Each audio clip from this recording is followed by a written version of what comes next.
Okay, we got 23 in. I'm going to give you all a minute or so. We're running a little bit behind ourselves, but welcome. Okay, cool. So good morning. My name is David Orr. I'm the director here with the New York State LTAP Center, Corner Local Roads program. I'm actually in Columbus, Ohio. It's amazing what technology can do. So today we're going to be talking about the basics of a good road, and we're going to have a little bit of fun with this and some interactions while we're running a little bit late, trying to get all the technology working. So we're going to be using a thing called polev.com, and you're going to be going to polev.com/DavidOrPE to go back and forth with some of the poll questions. And then also we're going to talk a little bit about using the Q&A and stuff like that. So you can open up the chat pod, but we will put in there a link to the handout. But other than that, the chat pod is closed. If you have a question, put in the Q&A. I don't have it active right now, but Jody and Amanda, who are helping me out and watching this, they'll break in, or I'll open it up when I need it, when I ask a question that uses that, and just to save my screen space. And then we're going to go from there. Now, this is worth one professional development hour here in, well, in New York, not here in New York, because I'm not in New York, but only the person who is registered gets credit, but it is counted as a course. You know, there's that difference between course and educational activities. It is counted as a course, so keep that in mind. If you are in another state, like in Ohio, you'll have to check with your LTAP center to see what's going on there. So that's just so you're all on the same page. And again, if you have anything, put it in the Q&A, and I'll open that up when need be, or Amanda and Jody are looking at it. So let's do a little bit of welcome, see who's on the call today and the webinar, and we'll go from there.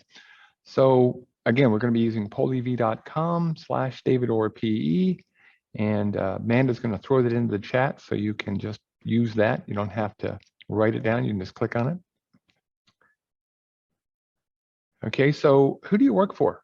So this helps me out just to see who you work for, so I can get a sense of that. Okay.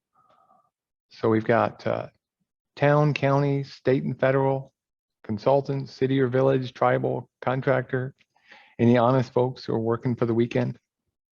Okay. Okay. So interesting. We got more state and federal today than anything else. That's unique, but that's okay. Good to know. Okay. And then what is your job? Are you an administrator? Are you a highway superintendent, or DPW commissioner? Are you an engineer? None of the above. If you do none of the above, you could maybe throw that in the Q&A, and I'll go look at that in just a minute. Are you a supervisor, or you're an elected board member? Okay, let's just see. We have administrator. We have none of the above. I'll quickly open up the Q&A and see if I've got anybody putting anything in there. Nope. Okay.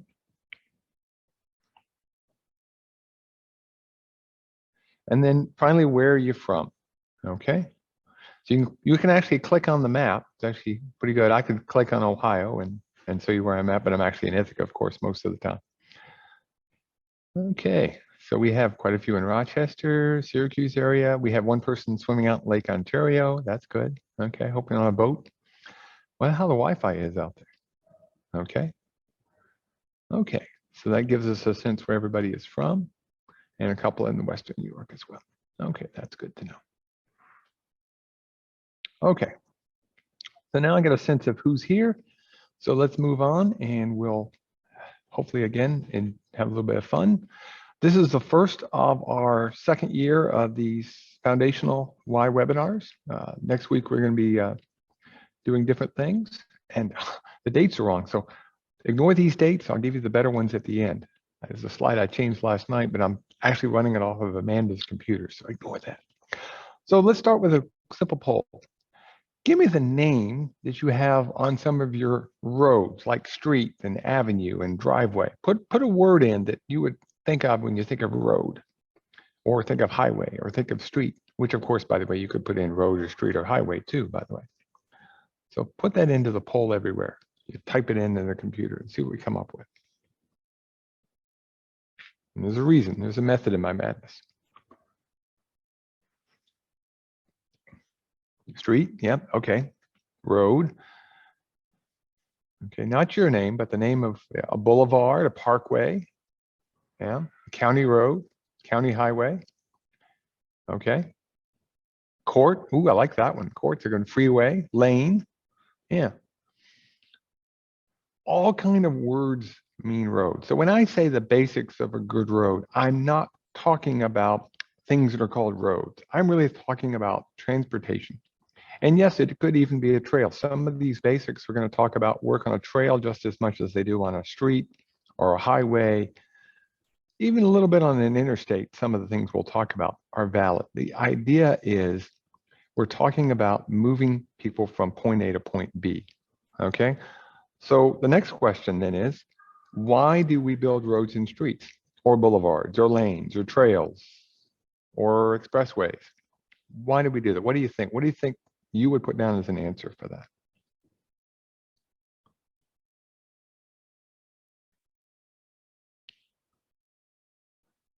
And if you can't use the features, you can put them into the Q&A, and I can open up the Q&A real quick and look at them. There were a couple that people put in. So you can put it in there too, okay? So yeah, some of the reasons that we do these things, improves travel, it's good for movement of goods and services, it accommodates the traveling public, connectivity, it helps your community. Yeah, what we're thinking about is why do we do this? Why do we have roads and streets? And hopefully by the time we're done with our hour today, you'll have a better sense of what that means. And safety is certainly part of that equation, absolutely, okay? So something to keep in mind. We'll come back to this question at the end, so don't feel bad, and then we'll go from there, okay? So in some respects, why we build roads and streets actually sounds crazy, but it comes back to family and community. We want to get people from point A to point B because we got to move commerce, we got to go to school, we got to go to work, and we want to do that safely, okay?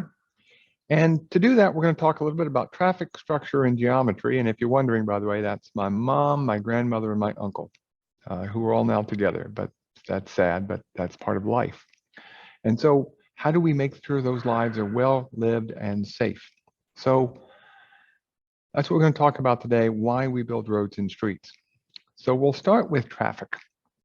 Now, we like to say you build the roads to handle the loads, and we'll come back to that and visit that when we talk about structure in a little bit. But first thing we have to do is think about the traffic we need to accommodate. And no, we don't normally accommodate bison along our roadway, but it is something that we may want to keep in mind. So who's using your roads and streets and boulevards and lanes?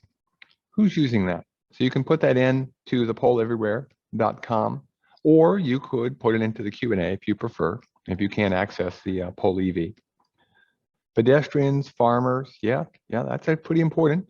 Everyone, yeah. So people who live there, the residents, yeah. Pedestrians, vehicles, cars, wildlife to some extent. We at least know that they're going to go under and down the roads. In fact, actually, when I was in Yellowstone and took the picture of the bison, the wolves would use the roads in the winter because they get plowed and they actually use them as transportation corridors. The idea behind this is everyone is using the roadway. That's the concept that Complete Streets comes from, this thinking that we have to accommodate vacationers and horses and bicyclists and everybody using our roads and our streets and our trails. And so when we think about that, we have to make sure the road is good from a safety standpoint, as well as strong enough to handle the loads that are on it. So you keep that in mind, it'd be pretty good. And let me go see what we got on our Q&A side. Bicycles. There is an app if you want for the Android phone to use. You can download it, but you can also just go to poleev.com/DavidOrP and do all the answers right online. So either one will work.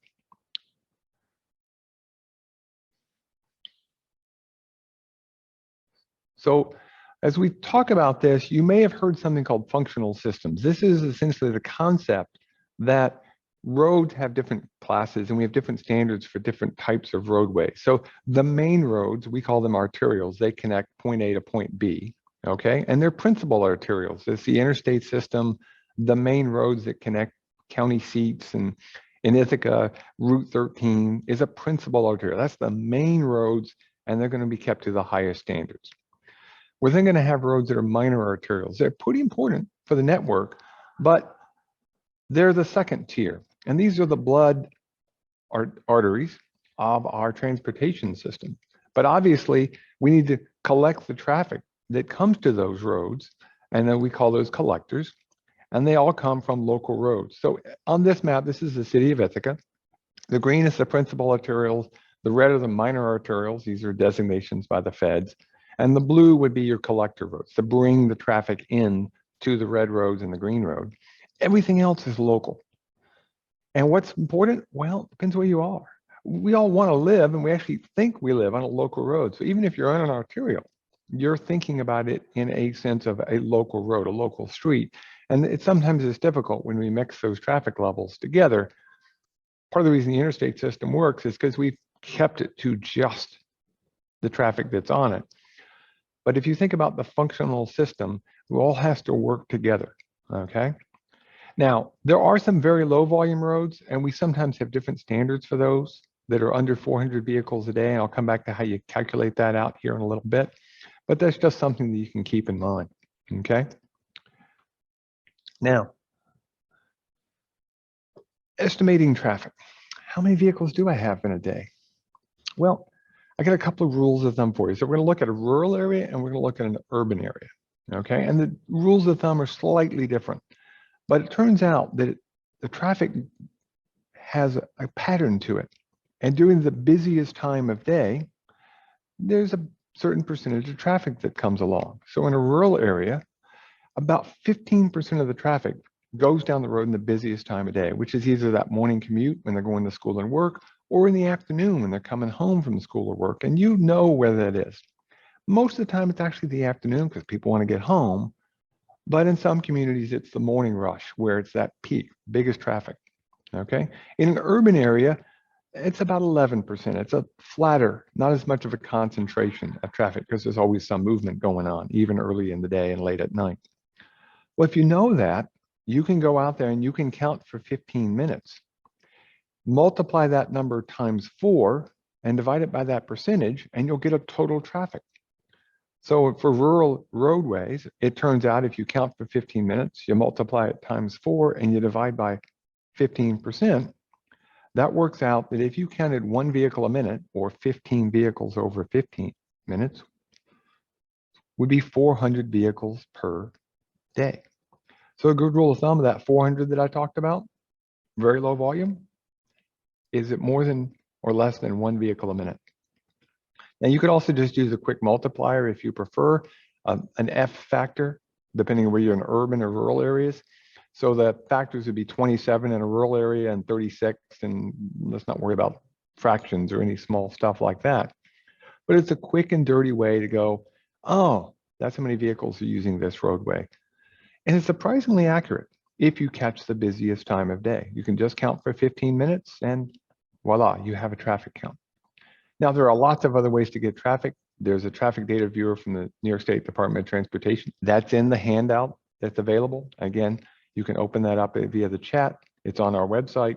It'll be linked to this webinar or right next to this webinar on our website when we post the recording of this webinar later on. But it's a quick way to know what the traffic volume is. And then the other thing to think about is the functional classification. Most of the traffic volume actually uses the principal arterials, the interstate system.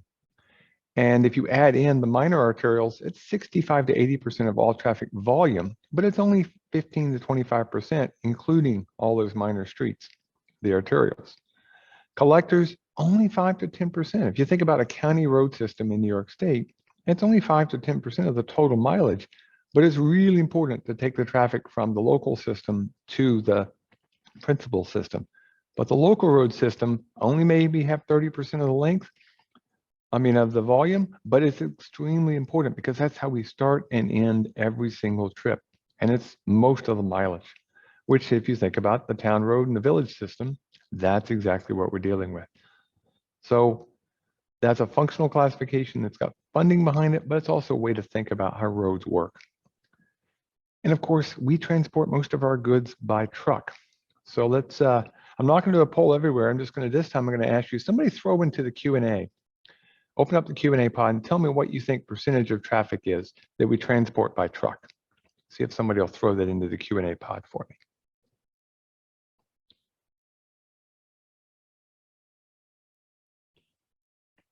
75, 45, 50, and it does vary. These are state/national numbers, and it will vary by community quite a bit. Okay, but what I'm going to do, I'm going to go then here, and here's some statistics. This is the number that we do at a national/state level. New York is pretty close to the average in this particular case, and 70% of our goods get on a truck at some point. Now, a lot of our goods are transported by rail. A pipeline surprisingly does a good bit, like for instance, fuel, gas actually gets done by pipeline. Some gets transported by water. A lot of salt, for instance, comes in via water routes. But at some point during the movement of our goods and services, it's at 70%. And it's actually probably slightly higher than that. As we're coming out of COVID, some of these numbers have changed slightly. But if you think about 3/4 of all of our goods have to come in via roads and streets and highways and boulevards. So it's really important to have a good system.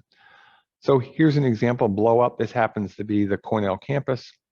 I just centered on that just to illustrate how important things are. And if you know anything about your own system, think about, yeah, there's those arterials, the red roads, and there's those collectors, the blue roads. But think how important even those local roads are to your community. You know, if you think about the main roads through our campus, they may not be considered technically an arterial and or a collector, but they're vital to the quality of the road system. They're vital to the community. They're vital for people getting from point A to point B. So you may even want to think about subdividing your own local system in higher priority to lower priority when you're setting up and looking at your system. Now let's talk a little bit about structure. We have to accommodate this traffic and we have to have a structure to it. And so here's our previous director, Lynn Irwin, pointing at a pothole. Obviously this road didn't have good enough structure. Something failed. In this case, actually, it's a lack of a tack coat led to a pothole, but that's a different webinar. So why do we build pavements? Well, truth be told, we build pavements to take the road loads and spread them out on the subgrade, the native material we build the road on, okay? We don't want a road like this. This is not a good road. This is a failed roadway, okay? So we don't like this. So the concept is we build the road to handle the loads. And roads don't fail due to a single pass, hopefully. They fail due to fatigue. So just imagine you took a paper clip and you bent it back and forth until it broke. That would be the way pavements fail. Now, I won't get into the nuances of it. And if you take our pavement maintenance class or our asphalt paving class, we talk a lot more about this fatigue concept. But the idea is the more they bend, the faster they break down. So in the winter, when they're frozen, they're really strong. In the spring, when it's wet and there's all that water, they're relatively weak, which is why we sometimes post the roads in the spring, okay? Now, I'm gonna take a flyer here and hopefully the video will show. Yeah, the video is showing, yay. Watch carefully the 2 green dots. This was produced by the Minnesota equivalent of the local roads program, the LTAP Center out there. Watch the 2 green dots as this truck goes by. All pavements do this. You can actually see it on a low volume road sometimes in the spring. This particular one was designed to fail with a high water table and a fairly thin asphalt surface. And as you can see, it didn't do great. So the more it bends, the faster it's going to break down. So when you're thinking about the structure, you really want to build the road to handle the loads, and you want to make sure that you change the thickness for that. This road only took 81 passes to fail.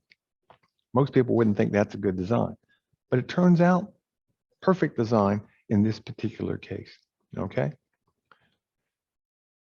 So where is it critical locations? We call them strains because that's how they fail. They fail due to strain, how much they move. Well, it's right under the load is the one of the critical spots, okay? That's a pretty important place to deal with, okay? Let's see if my pen is gonna behave here. Hey, it did. There. So there's one right under the load, as you can imagine, the wheel, okay? And then right over the subgrade, that's another spot we worry about. And then the bottom of the asphalt layer, that's a spot we worry about.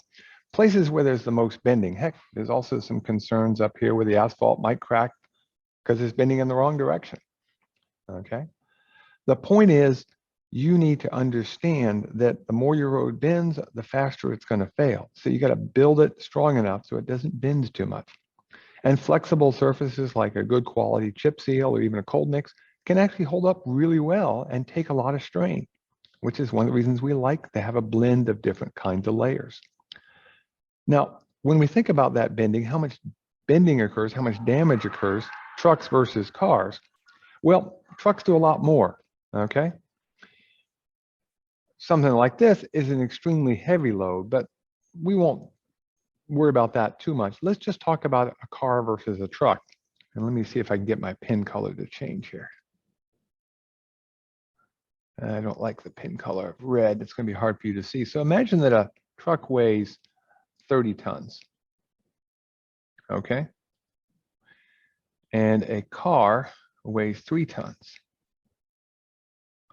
Well, the amount of damage that they do is the weight of the truck versus the weight of the car raised to the 4th power. And that 4 didn't do very good there. Okay, so if I have 10 times the weight, it's 10 to the 4th the damage, which would technically be 10,000. But the reality is there's a lot more wheels in a truck. So it's usually 4 to 5,000. Okay. And we're getting this weird, I guess it's the internet's being slow with the pen, but 4 to 5,000 times the damage. So when we design the structure of a pavement, we really got to worry about the heavier vehicles, the big heavy farm equipment in the spring, fully loaded trucks, semi-tractor trailers, which is why we again post things in the spring. Oh, and by the way, the heaviest legal load without a permit is your own snowplow. You're allowed to carry a heavier load, which means it's going to bend more. So you may want to think about in the spring, not sending that truck out fully loaded if you can do so, to reduce the weight, to reduce the damage, to make the road last longer. Okay. And again, something like that's a one-off. Those usually get designed separately. That's a pretty, really heavy load. Now, in terms of surface materials, we can make roads out of almost anything. This happens to be a wooden street in Philadelphia, Pennsylvania.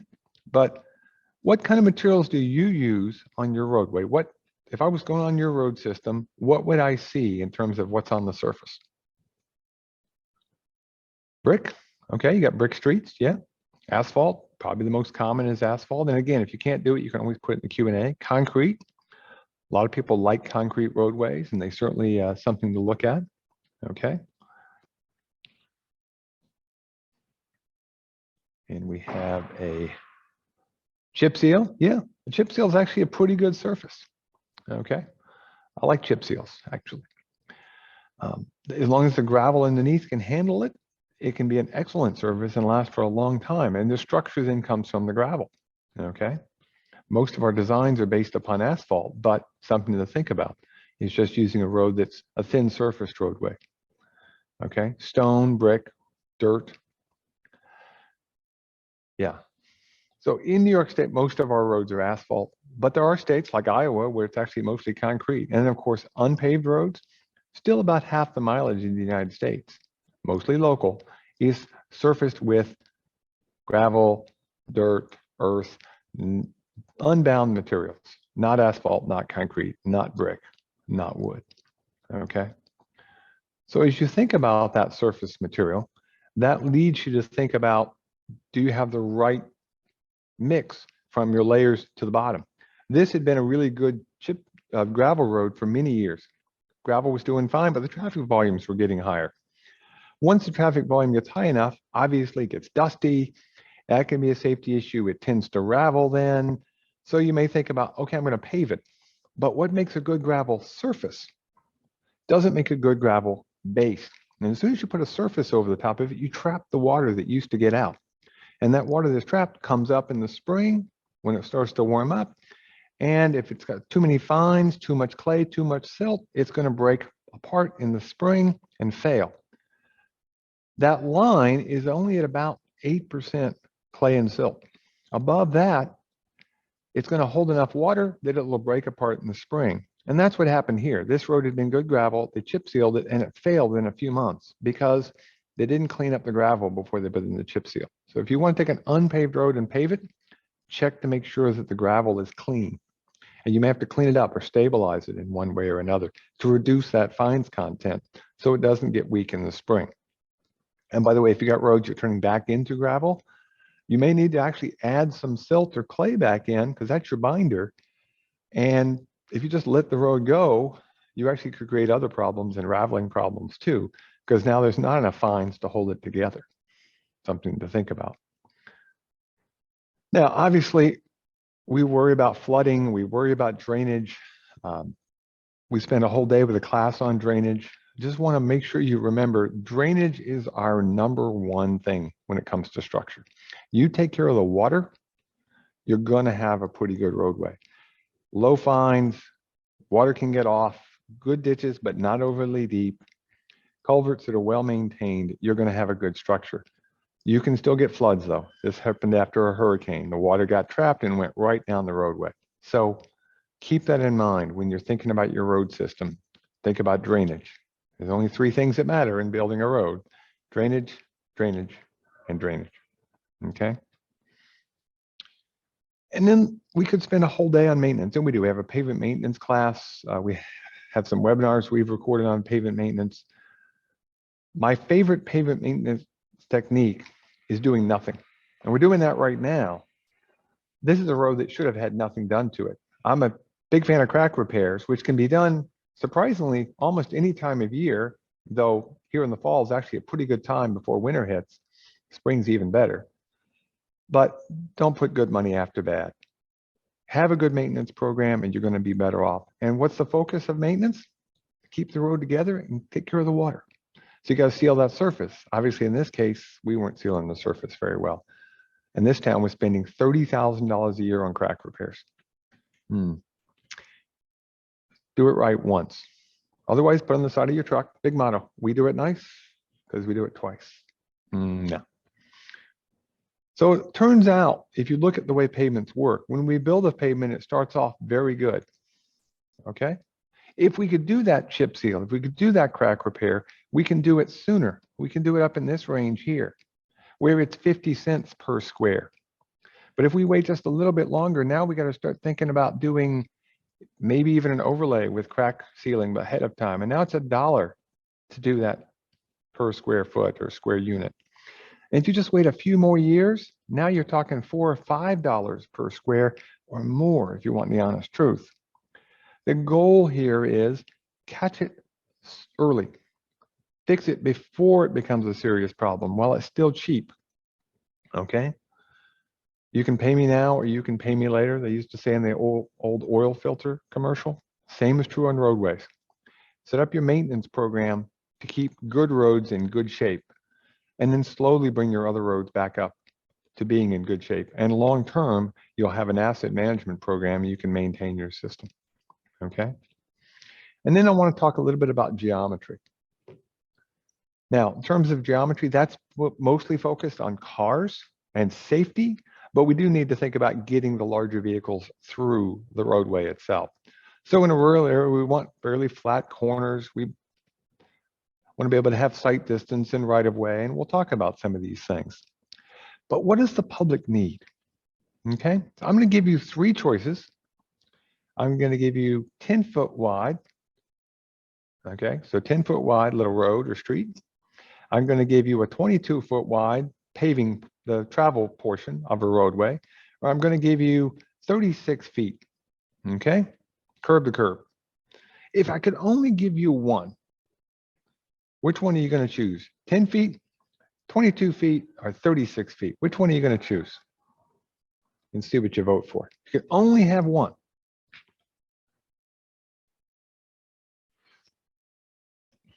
And this is what I would expect and what we've seen when we've done this question before. If you only had one choice, most of you would say, well, 22 is a good compromise. But notice, go back and let's look at those pictures again. Okay? 10 feet. 10 feet, if the only people using it is a residential area and it's not collecting any traffic, it's just a local road, and there's enough place to get by because you can pull off on the shoulder or in the grass, that may be enough. And by the way, that's the road I live on. That's the forsythia bush out in front of my house. 10 feet's fine. There's 3 houses that have driveways on the roadway. There's plenty of room, very, very low volume traffic. That's fine. 22 feet, well, maybe on a collector road, like a county road, that might be a good standard for your system. Though, again, think about what you've got. And if you allow parking, you might need that 36 feet. So you can handle the buses and the parking and the bike lane or all the different traffic that's on there.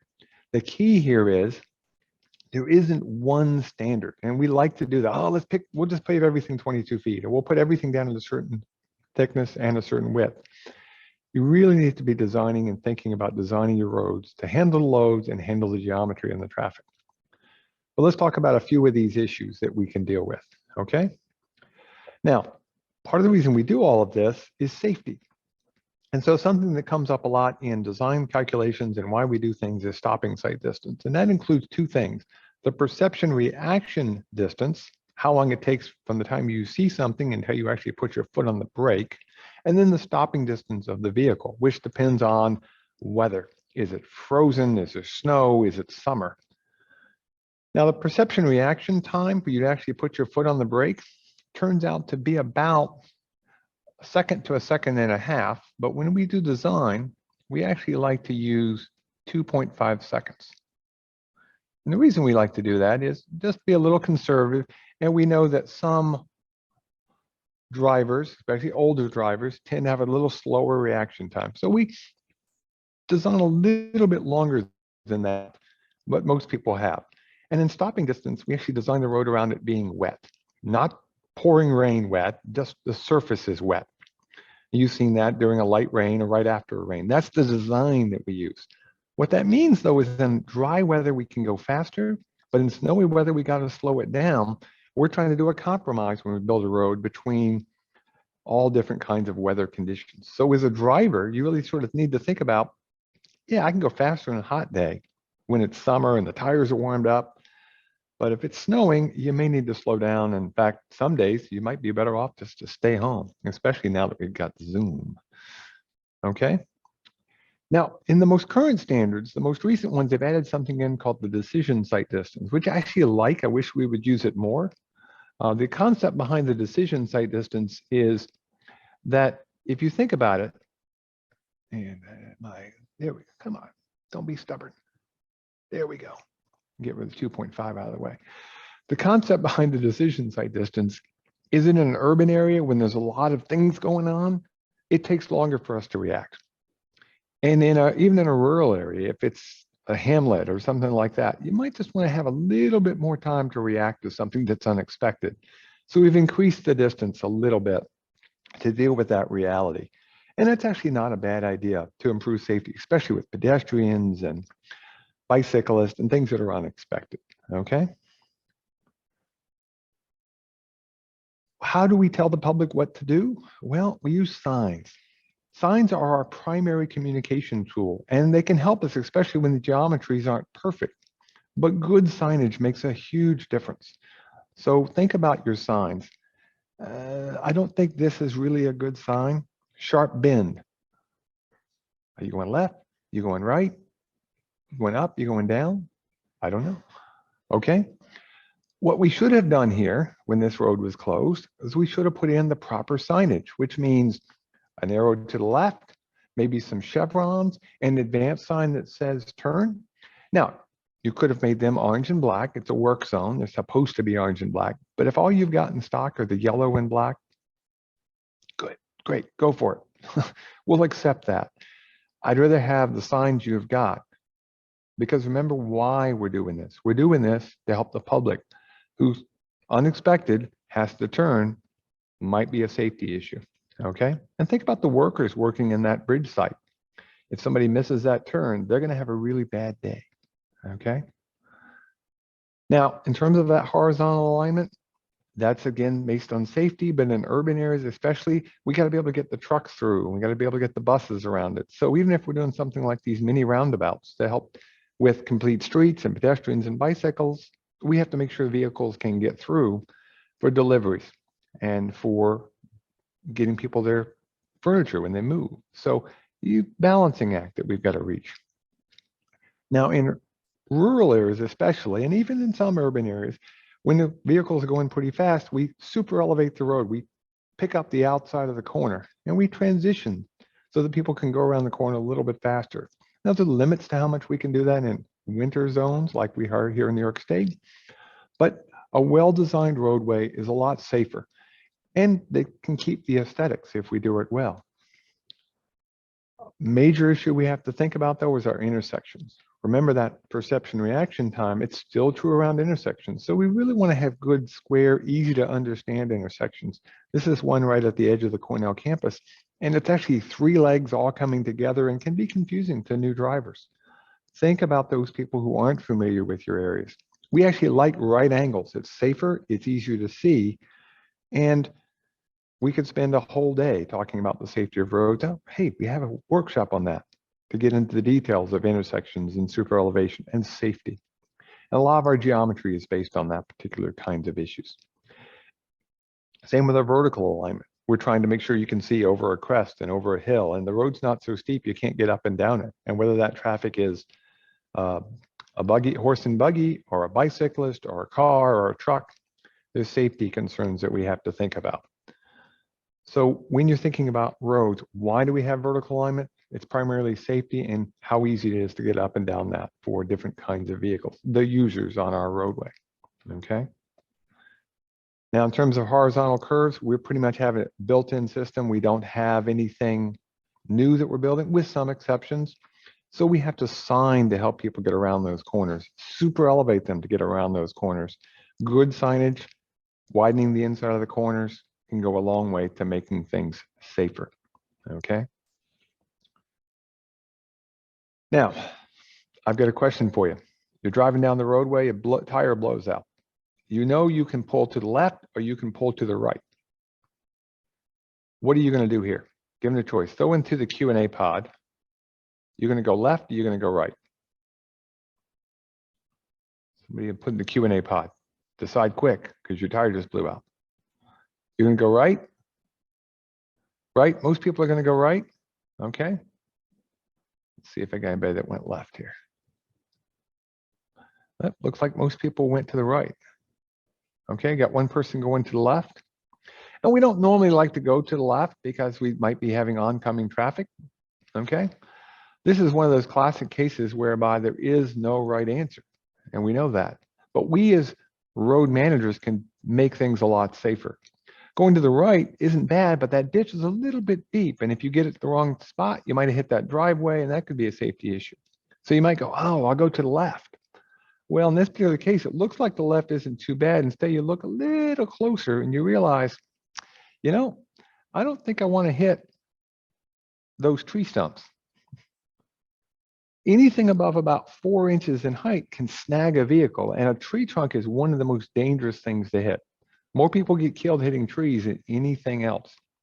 So think about where your trees are. Think about where people might pull off. Get rid of the dangerous trees, and when you do remove the tree, go right to the ground. Either cut it flush, grind the stump out if you want, or leave the stump and let it slowly deteriorate. But don't leave anything up that could snag and create a much worse hazard than having just some plain grass, okay? So we want something called a clear zone. The idea of the clear zone is beyond the edge of the road. I know the right-of-ways get weird in New York State, but it's beyond even the right-of-way.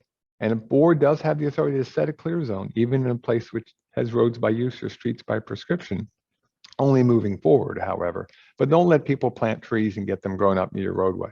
Anything above about 4 inches in diameter for a tree is really a safety hazard, and even less than that for some species, okay?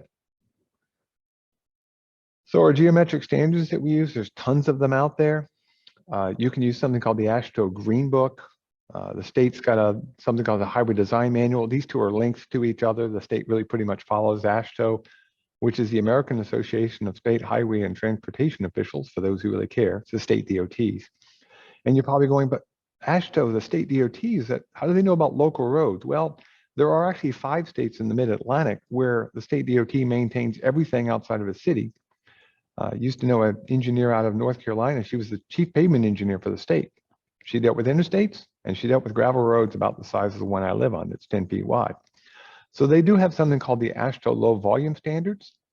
So geometric design standards, we use those to develop some standards that you could use in New York that cover a little bit more than just what's in those guidelines. So you could locally develop some of your own, but cite others. And again, on our website, and it's linked in the handout, which will be up on the website, you can actually get a set of standards that you could adopt. And it protects you in court, by the way, which is pretty cool. So that's something you might want to think about, okay? So keep that in mind. You need to have standards for liability, but also standards for safety for the traveling public. So there's lots of good reasons to have good standards that are out there. Okay, so now what we're going to do, and let me check my timing. Yep, that's where I want to be. What I want to do now is I want to finish up talking about the 10 commandments of a good road. And by the way, when I say the 10 commandments of a good road, it could be the 10 commandments of a good street, or a trail, or a boulevard, or a lane, or a trail, or even an interstate. There are 10 things. Now, this list is for the roads themselves. I have other things that I've done where I talk about the 10 things for the overall system to manage it, including budgets and legal issues and stuff like that. But this is, we're going to talk about the roadway itself, okay? So our 10 commandments, we're going to start with drainage because drainage is the key. So this photograph is about a guy by the name of Jay Olson. We'll give him credit. And we'll read his caption, and it says, drainage is critical for roadway design. Ducks are an indicator of poor drainage. If you got ducks living on the road, you probably got a water problem. And of course, where's that water going? Into the roadway, which means it's going to be softer than you want. It's not going to last as long. Get the water away from the roadway. The number one thing we can do to make roads better is to get the water away from the road. Build on a firm foundation, which goes to the concept of the water again, but also means you got to spread that load out. And if you've got a weak subgrade or weak native material, you may need to put in some layers above that. Spread that out with geocells and extra layers, extra thickness. Build a stronger, thicker pavement up front. Gravel's cheap, asphalt isn't. So to really maximize the value of our money, put more money in the good quality gravel. Rather spend $10 extra on some good gravel than be spending $100 on asphalt over a weak foundation that's not going to last. That base gravel is really key. In fact, you need better gravel on a local road than the state does on a state highway, because the state's putting in 8 to 12 inches of asphalt, even on fairly low volume roads. But most of your roads aren't that thick. So build on a firm foundation and make sure you've got the right material to do the job. And that means getting the best materials. Don't chintz. Better to spend a little bit extra to get good quality materials, because you can, again, pay me now or pay me later. And that includes everything from the base gravel to the asphalt, whether it's warm mix or cold mix. And by the way, in New York State, we're going to warm mix, no more hot mix, and the state spec. We'll have a webinar on that in December. But it could include your pavement striping, your traffic signs, your culvert pipe. Get the best materials available, okay? And do it right the first time, okay? You can spend a little bit now, it'll pay dividends later on. Compact everything well. So when you install your culvert pipe, when you put down your pavement, even when you patch, compact it well. Now, I show this picture. This is one that we got sent to us. I won't say where, because it's those little plate tamps. They're good for the surface, but they're only going to really compact a very thin lift. Really, you need heavier loads to help compact thick lifts, bigger equipment, okay? And you really want to knead it in place. One of the best compactors for patches is your truck tire in your truck. Because you got 100 PSI plus truck tire, that does a really pretty good job of giving the pressure and kneading things into place. Make sure things are compacted. If you don't compact it well, eventually traffic will compact it.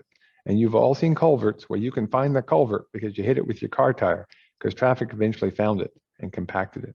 Or roads that get rutted because they weren't compacted. Compact everything well and the road will last longer. And oh, by the way, it helps with drainage. Design for winter. I know that sounds like we design for winter. Well, think about winter. Where's the snow going to go? Where's it going to run off? Where are you going to push the snow in a cul-de-sac? You're going to push it to the center or top to the edge?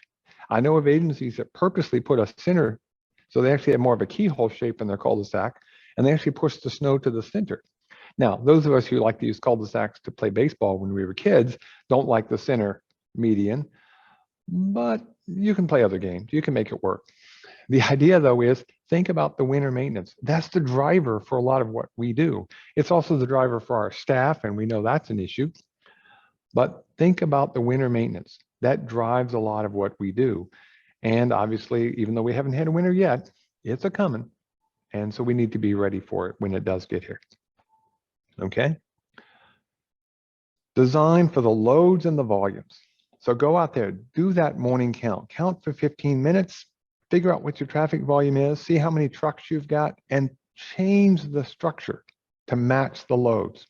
If I could pick one thing I'd like to see people think about a little bit more from the structure side is not just pick a standard. Oh, going to put 2.5 inches of asphalt. Oh, 12 inches of gravel. Maybe you put 18 inches of gravel in an inch of asphalt. Or maybe you put 18 inches of gravel in just a chip seal. You might have enough structure for a low volume road and just use gravel. That can work just fine. The idea is build the road to handle the loads, okay?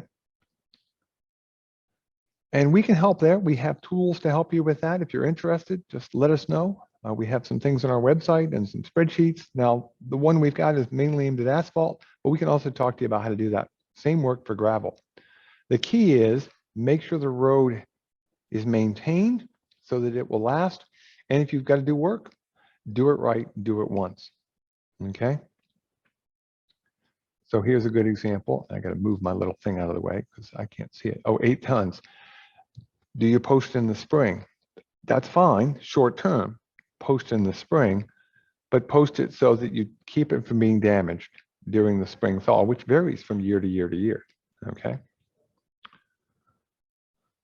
And then only pave them when they're ready, whether it's a gravel road that needs a chip seal or whether it's a paved road that needs crack repairs. Do it right, do it once. This road got overlaid the day after I took the photograph. Not a good idea, because right here, you can see in the picture, that spot right there, that spot is actually a pothole. Well, it was shortly after they took the photograph, because that's a spring, that's water coming out. And remember our first commandment? Get the water away from the roadway. You don't want to pave over the top of that. So only pave roads when they're ready to be paved. And build from the bottom up. Spend more money on the bottom, get that firm foundation, get rid of the water. You're going to have a better roadway. It's going to last longer. Okay. And of course, protect your investment. And that investment includes your equipment, that includes your buildings, that includes your roadway, that includes everything. But today we're talking about roads. What that means is keep good roads good. Spend more money on maintenance. Look at your budget. Do you have more money in your maintenance or your capital? You want a balance of those two, but don't shortchange the maintenance. If you get in tight budgetary times, that's where you want to make sure you spend your money, is on maintenance first. Capital construction second. And do you have good records? Do you keep a daily log? It's a really good idea. Not only is it a good idea to help manage your system, but it's also a good idea from a liability standpoint. Because imagine going in the court because of some drainage issue or a safety issue. Guy's going to sit you on the stand and he's going to ask you, hey, what'd you have for lunch the day of that accident? If you can point to him and say, well, that doesn't matter, but I have a log of what we did from an engineering standpoint. Hey, now you got something to work at. Write down in that daily log, by the way, certain things. So for instance, I always put down every record. I put the date. I put the weather. Okay. Like today was cool. I put my name. That's actually pretty important. You'd be amazed how many times you come across records with a name on it. Okay. Put where you are. If you're out on the road, say you're out on the road. And what you're doing. Who, what, where, why, when, and how. Yeah, those same things we learned in elementary school. Put them all down. Get in the habit of it, and good habits come back to be a benefit later on. Okay? So keep good records, well maintained, and only get rid of them when you can. And I think that's it, other than our PDH questions, which we have to do. So let's see how we do here. Percentage of goods transported by truck. Do you remember? Is it A, B, C, D, or E? It's 40, 50, 60, 70, and 80%. And again, I will admit these are pre-COVID numbers, but what do y'all think? I got a few people putting it in the Q&A. And let's see, I've got, yep, looks like everybody's getting it right. Good. Okay, I'm happy. I like that. 70%. Yeah, very good. Okay. How many car passes are needed to do the damage of one big old truck?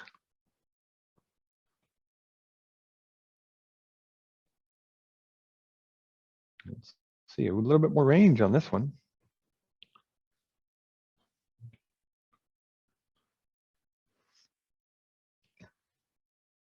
It turns out, remember, it's the weight of the vehicle, the two vehicles, the ratio of them raised to the fourth power, and then you got to account for the tires and stuff like that. A single pass of a fully loaded 10-wheel dump truck is going to do about 4,000 to 6,000 times the damage of a car. So when you build the structure of your roadway, it's really the trucks that drive it, the heavy farm equipment, your own snowplow. So when you're thinking about thickness, think about the trucks. When you're thinking about geometry, think about cars, pedestrians, bicycles, buses, everybody, and balance the two, okay? Let's see how we do on the next one here. So what's the perception reaction time we use most of the time for geometric design? How much time do we give people to actually put their foot on the brake? Okay, let me open up the Q&A to see how we're doing there. Yeah, looks like people are getting it. 2.5 seconds. Yeah, we give them about 2.5 seconds. Most people are a little faster than that. 1 to 1.5 seconds is typical, but we want to be covering about 85% of all drivers. And we know people get distracted, so we go up to about 2.5 seconds. I will tell you, by the way, if you've got a cell phone in your hand and you're texting, you got to add about 5 seconds. So now we're talking an additional 5 seconds. And at 60 miles an hour, that's 90 feet per second. You've just traveled 450 feet. So put that cell phone down, okay? Try not to be distracted while you're driving. I think I got 1 or 2 more, I can't remember. No, I got no more. So a good road or street or boulevard or whatever you want to call it doesn't require us to build a massively wide road. We build the road for the traffic that uses it. This road's a road to a gravel pit. It's beautiful, it's stunning, it's well maintained, it's got a gravel surface, but it works. Think about why we build the roadways, who we build the roadways for. So one last opportunity for you. Why do we build roads and streets? The old answers are going to show up, but what other reasons did you think about in this last hour? Movements of goods and services, yeah. Yeah, movement, yeah, that's a good one. Accommodating the traveling public, and you've got to think about all the users of the traveling public, whether they're going to be in a car, or they're walking, or they're biking, or going to work or school. Because yeah, we're moving people and goods from point A to point B. And we want roads to do that and to do that well. With that, this is the list of the Y webinars with the right dates. So this week we're doing basics of a good road. Next week we're going to be talking about traffic safety. The week after that, we're going to do a little bit on budget basics. That one is not PDH worthy, but still very important. We're going to be doing pavement types and materials. I think that one will be PDH worthy, but I haven't finalized it yet. And that one we're going to be talking about the fact that we're not going to be having hot mix in the state specs. And yes, there is a Thanksgiving break in there. And then the last one before they take the winter break is road and street legal issues. And that one, again, haven't certified it yet, but it may be worth PDHs as well for those who really care. With that, everybody have yourself a great day. I'm going to get back to my meeting. The reason I came out to Columbus, I heard them laughing in the background, hopefully not at me, but everybody have a good day. Be kind, be well, stay safe, and hope to see you next week on our weekly foundational webinars. Take care. Bye-bye.